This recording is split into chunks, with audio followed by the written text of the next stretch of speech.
doing today? It's a beautiful day out here. On this week's episode, I get to visit a friend of ours, Stu. He has a 55 Chevy that has real documented race history. He lets us take a look at it in his garage and he takes us for a ride. Why don't you kick back and take a look at the footage we got for you. The first known owner, Jeff Berkowitz, drove this car with 6 2-barrel carburetors on the car, continuously caught on fire going down the track. Larry Woodward bought the car in approximately 1963. Larry changed to a single 4-barrel carburetor. Larry raced at Pocono Drag Lodge and broke the record D/MP. The car was maintained by Bill Guy. The car was also raced at US 13, Cecil County, Atco, Fargo, Del Mar, Sussex, and Maple Grove. Larry Woodward and Ron Whitney owned R&W Porting in Mortonville, PA. They did headwork for many people, including Big Daddy Don Gardas, John Force, Billy Mitchell, Ricky Carr, and Jungle Jim. Larry and Ron's work was acknowledged in many car magazines throughout the years. There were 7 world champions using R&W heads. The car was originally factory green and later painted plum in 64 to 65, black in 66 to 68, and finally blue in 1969. The original Buzzard was painted on the trunk and later painted on the hood scoop by J. Fred Whitmer. Larry Woodward sold the car to Charlie Riggins in 1969. Charlie sold the car and later bought it for the second time.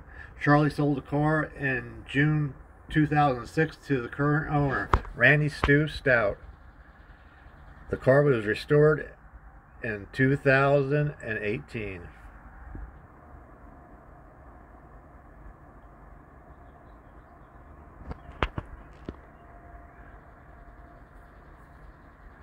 John Fritz did all the paint work. It's a beautiful car. You good?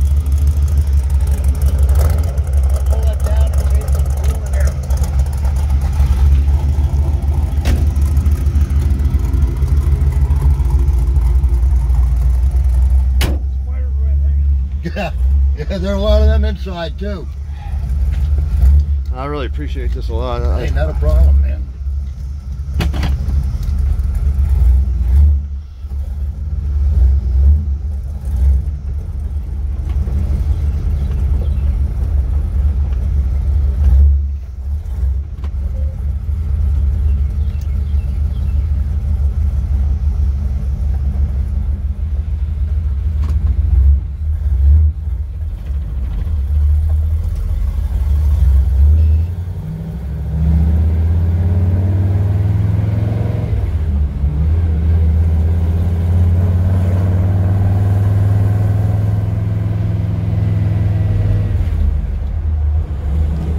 Ride's pretty nice. Yeah, it doesn't do bad. Yeah. The only thing I can't do with this is slam gears. Oh, really? It's got a stock rear under it now. Oh, okay. That's the weak link, man. Okay. It had an Olds, 57 Olds rear when I got it. That they used to race with it, but it had welded spider gears. Oh, yeah, it's kind of tough to, yeah. So I thought, what am I going to do? Then I had a guy that wanted that Olds rear. And I don't know, you give me a couple $100 and stock rear for the Olds rear. Yeah, I didn't realize that, not until late, I didn't realize how good those old rears are. Right? They're actually a good rear end, I guess. Well, they were the best in the day, you know what I mean? You know, yeah. They beat, well, then they came out with a 4.9 inch, and then that made a difference. Okay. Everybody was going to them. But yeah, that was a go-to rear end back in the day. But I don't believe when they first came out, there was any of them that were positive.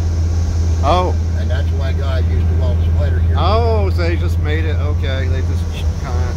Yeah, from what I understand. So with these slicks on... Yeah, you're gonna hook and do some damage. You can bet on that. Yeah. Yeah. Was it just a 55 Chevy rear, or is it? That was just a plain old stock. Yeah. Old stock rear. Yeah, with these slicks on, yeah, you'll do some damage. Yeah. That's okay. This is a cool car, regardless.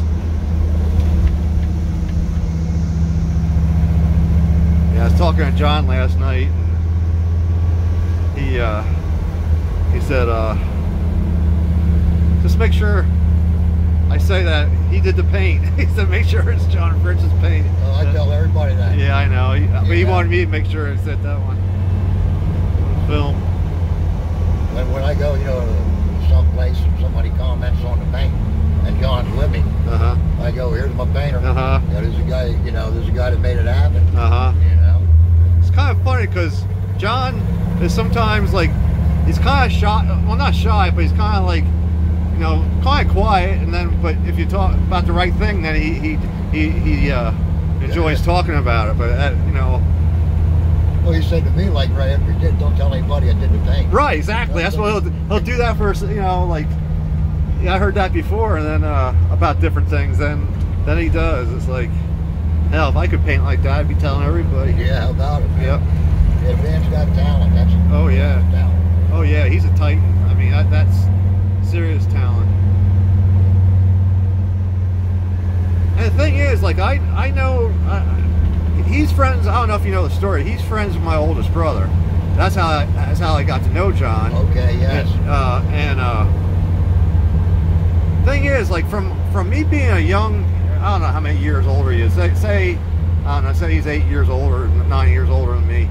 But when I was a kid, even back then, he was doing great freaking work. Oh yeah. And it's not like, he's been doing great work since he's been, ever since I know anything about him. Yeah, it's not like he just got better last. I mean, he's always. I mean, some of those cars. I remember one of the first cars I ever fell in love with was. Did you ever see pictures of his '57 Chevy with flames on it? Yes. That car is so. One. Yep, that car was so. That car fell. And you know what kind of.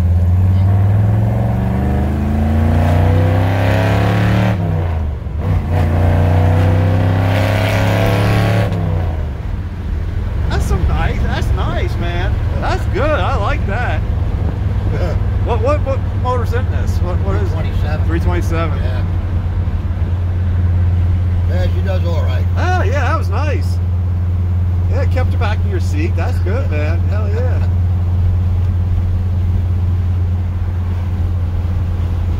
Yeah, I remember John. He was behind me in school, but he always had cool rides. Yeah. Yep. Always had cool rides. Yep. Yeah, the 57, like I said, that was one of my favorites. And kind of like, just the way life is. I always wanted flames on my 57, and it just never really. Maybe someday I'll put flames on it. Yeah, I don't know. Well, that was his too, right? Yeah. Yeah. Yep. That was his also. Yep. In fact, I don't think. I think he had it. I don't think we ever. I think I'm the second owner. I don't think he ever actually changed titles. And I just bought it, so I'm the second owner. Yeah.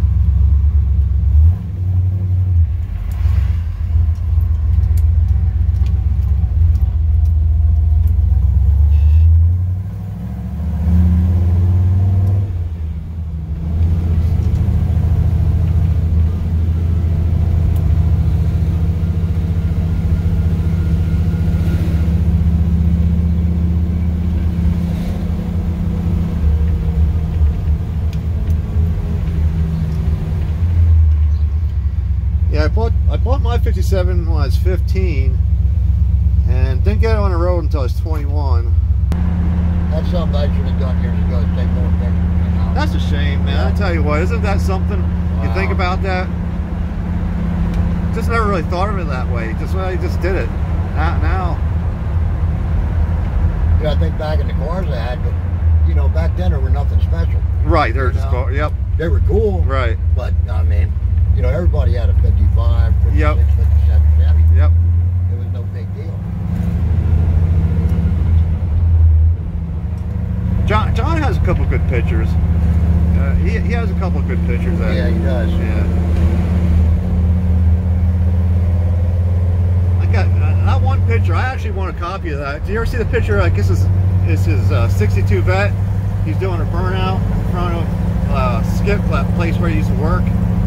That's a real. He's doing a burnout, and but in the background you see all these old cars, like old Monte Carlo, old this. Oh really? Yeah, it's a cool picture.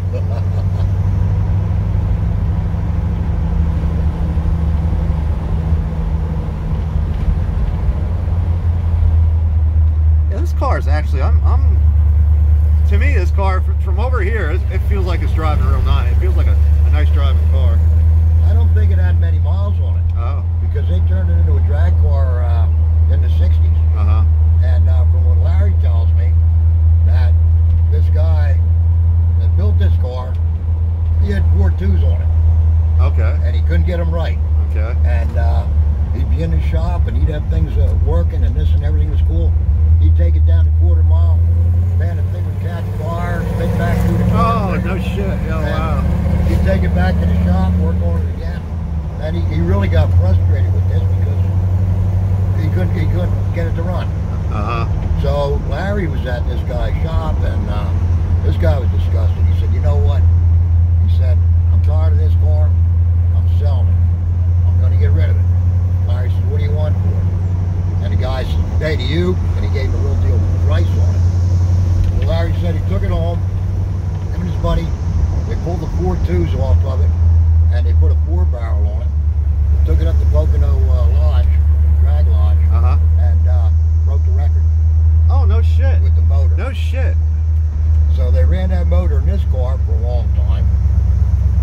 And then he told me they pulled the motor out and they put it in a 57 with a straight axle. And Larry said the first time off the line, the nose was high. He came down and crashed right into the guardrails. Oh. So he said that was the end of that car. He said then they took the motor out and put it in a vet. And he said they took all kinds of stuff with the vet, you know, all kinds of records and stuff like that, you know.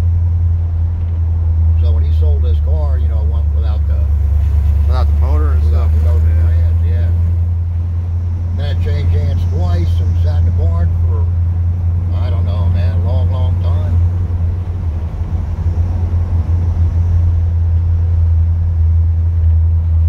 Yeah, I remember this car when Moan first told me about this car when he was looking at it. Yeah, so you know. I remember that. Yeah.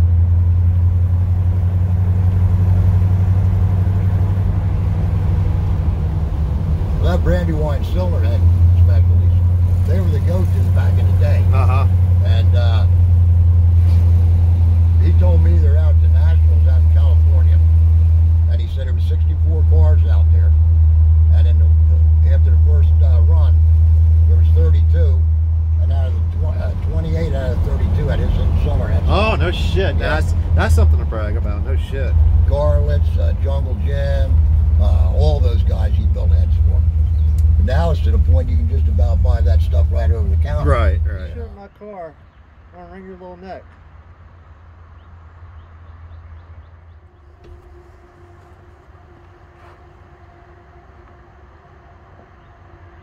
That bird, honestly, took shit on my car. I think he knew I was filming, and he flew over here just to shit on my car. And I'm an animal lover. I love birds. Love all animals. I don't love that freaking animal.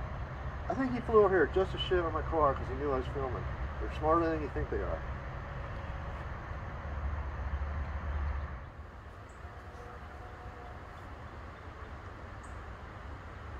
So I hope you enjoyed the episode. I enjoyed making it. I want to give a special thanks to Stu. Thank him for his hospitality. And it was a great day filming. I also want to thank John. I hope I didn't talk about you too much. You're a legend in this game. And I thank you for supporting this channel. I really do appreciate it. Also, anybody else who helped me make this video, I want to thank them also. I want to give big special thanks to everybody who sent their condolences to my wife.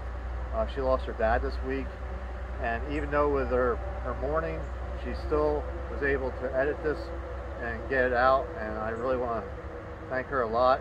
Without her, I don't know where I'd be. And I just for her, I'd like to take a moment just to read something for her. From Revelation, talking about things to come. He said, he will wipe away every tear from their eyes, and death shall be no more. Neither shall there be mourning, nor crying, nor pain anymore, for the former things have passed away. Thank you very much. God bless. Have a great week.